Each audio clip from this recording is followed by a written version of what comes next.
সম্মানিত ভিউয়ার্স, দেশ এবং দেশের বাইরে থেকে যারা আমাদের এই ভিডিওটা দেখছেন,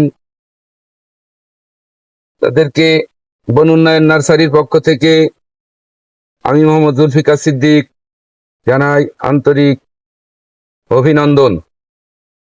বন্ধুরা দেখুন, এটা আমাদের ভিয়েতনামি পিঙ্ক কাঁঠাল 12 মাসি। এটা গত বছর মুসি আসছিল, এবার এই যে ছোট ছোট মুসি আসা শুরু করেছে। তো দুঃখের বিষয়, বৃষ্টি হওয়ার কারণে এতে একটু পোকা লেগেছে। তো আল্লাহ রহমতে এটাতে একটু কীটনাশক যদি আমরা স্প্রে করে দিই, এটা ভালো হয়ে যাবে এবং অচিরেই এখানে কাঁঠাল আসবে এবং এবছর ভালো ফলন আসবে বলে আমরা আশা করছি। তো এই যে বিভিন্ন জায়গায় যে বন্ধুরা এই যে কাঁঠালের মুচি আসলে দেখা যাচ্ছে, সেইটা যে একটা ভালো জাতের কাঁঠাল, বিদেশি, এবং এটা 12 মাসে একটা কাঁঠাল। তো আলহামদুলিল্লাহ আমাদের দেশের মাটিতে খুব ভালো ফলবে বলে আমি মনে করি।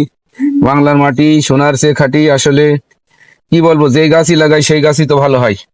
যাই হোক, আমরা পার্সিমন নিয়ে কাজ করতে করতে মোটামুটি এবার একটু কাঁঠাল নিয়ে কাজ শুরু করেছি।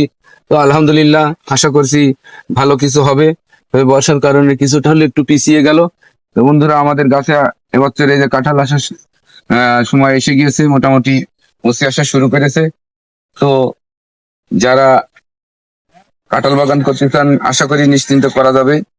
তো এই কাঁঠাল পাকা খুব বেশি ভালো না হলেও অসময়ে যে পাকা কাঁঠাল পাওয়া যায় তাও অনেক ভালো।